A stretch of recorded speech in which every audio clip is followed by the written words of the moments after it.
Da napravite najmekšu štrudlu sa tako tankim korama, potrebno je da spremite najprije 50 ml mlijeka i da dodate jednu malu kašikicu, ja sam ovdje koristila šećer u prahu, i pola kesice suvog kvasca, pa sada uzmite i dobro to sve ovako sa kašikom sjedinite, poklopite sa tanjirićem i ostavite da kvasac naraste. Ovdje sam spremila 120 g putera i iseckat ću ga na što sitnije kocke kako bi se on što bolje otopio na sobnoj temperaturi. Pripremila sam 350 g brašna tip 500 u koje sam dodala malo soli, vrlo malo prstohvat. Dodajem unutra 40 g šećera u prahu i omekšao puter. Ako imate domaće masti, po pravom receptu bi trebao odnos da bude 70 g putera i 50 g prave domaće masti, ali bit će dobro i ovako. Dodajemo jedno cijelo jaje u smesu, kao i kvasac koji je nadošao, i sada uzmite i samo sa rukama sve sjedinite. U početku će malo da vam se lepi za ruke, ali to nije ništa strašno i vidjet ćete kako mesite, tako će to sve lepo da se sjedini. Ovo što vam se bude zalepilo na podlogu, samo sa nožem ovako prislonite prema testu i lepo ga izradite. Zaista je veoma jednostavno i neće vam trebati više od 5 minuta da umesite ovo testo.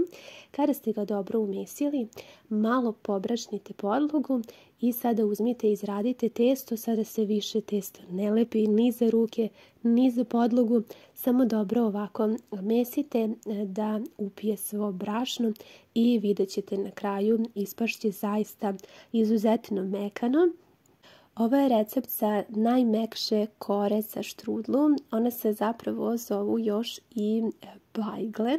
To su one najmekše štrudle sa tankim mekanim korama koje su pune fila i mislim da će vam se jako dopasti. Imate takve da kupite, a vrlo je, da kažem, teško da napravite. Obično budu onako pune testa, a malo fila. A ja sam ljubitelj da to bude jako puno fila, a testo da bude tek da se nazire. Kada izradite ovako, podelite na dve jednake juškice i vidite, testo je izuzetno mekano, ne lepi se, recept je proveren i lako će uspjeti svima. Uzimam jedan papir za zamrzivač, odnosno kesu, i sada kada izradimo i jednu i drugu juškicu, potrebno je da ih stavimo u kesu za zamrzivač i tako odnesemo u frižider da testo stoji. Za to vrijeme spremit ćemo punjenje, odnosno fil za štrudle. U jednu posudu sipam 300 g šećera kristal i 250 ml vode, pa sad nosim da prokuva. Napravit ćemo jedan fil sa 200 g mlevenog maka i 200 g mlevenih oraha. Vi naravno možete i neko drugo punjenje po vašem ukusu. Ja jako volim kada spremam štrudle da one imaju aromu na limun, tako da ću ja cijelu jednu koru od limuna da izrendam u smesu sa makom, a u drugu smesu sa orasima cijelu jednu koru također od limuna. Vama ako je ovo puno, vi onda to samo izostavite. Sada ću sipati malo cimeta, također vam ostavljam po ukusu. Ovdje sam dodala možda jednu malu kašičicu. Sve zajedno promešajte i za to vrijeme je voda sa šećerom prokuvala, naravno uz povremeno mešanje, i sada ću da dodam u svaku posudu po 2 velike kutlače za početak, pa sve zajedno da mešam. I ova smesa treba da bude dosta gusta, zato što pravimo bajgle. Bajgle imaju tanke kore i fil nikako ne sme da se raspada, odnosno da ispada iz testa. Ostatak vode ostavite sa strane po potrebi ukoliko vam zatreba. Ja ću u fil sa makom da dodam i 2 kašike džema od višanja. Ovo možete i ne morate, sve zajedno sjedinite i kažem, smesa treba da bude ovako malo gušća.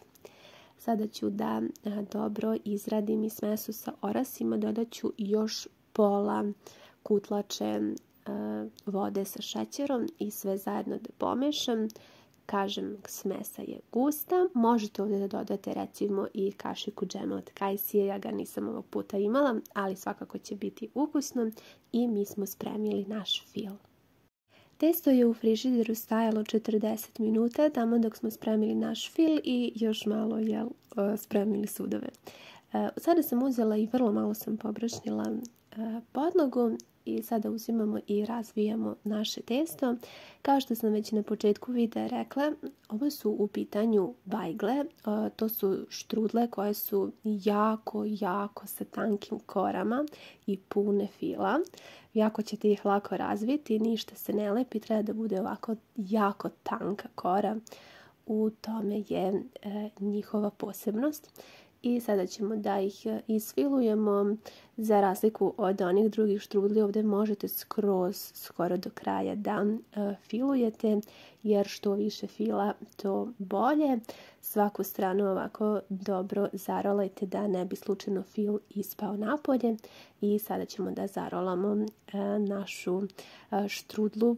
Jako lepo miriše na limun i ja posebno zbog toga volim tako da dodam baš mnogo. I kao što vidite, zaista je jednostavno, uspeće vam sigurno. Uzimam tepsiju neke srednje veličine, stavila sam papir za pečenje ispod i ja ću sad unapred ovako već da isečem štrudlu. Možete i ne morate, pripremamo također i drugu. Ovdje sam malo više ubrzala video, ali kao što vidite, jako lako se može razviti ovo testo bez ikakvih muka.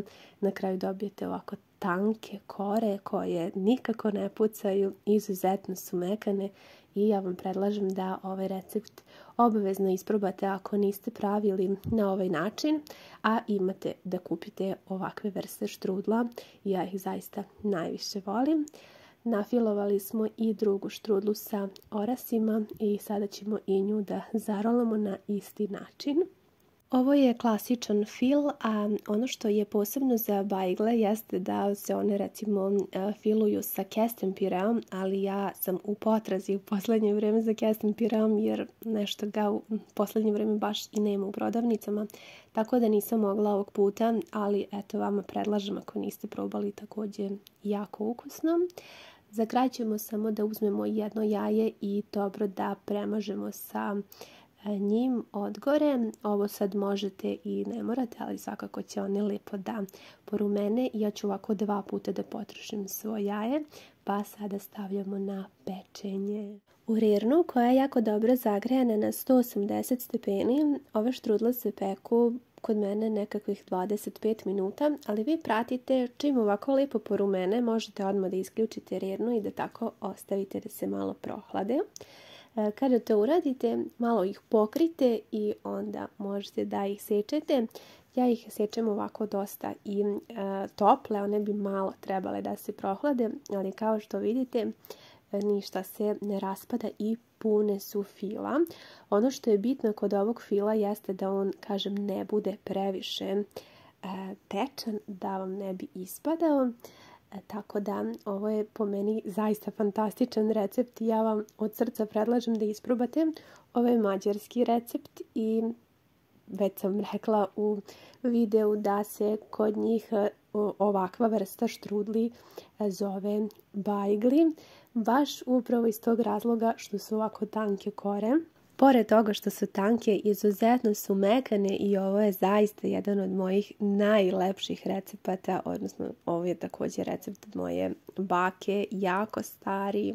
Ne znam da li ste pravili na ovaj način, ali ako niste, ja vam svakako predlažem da isprobate jer sam sigurna da će i vama uspjeti.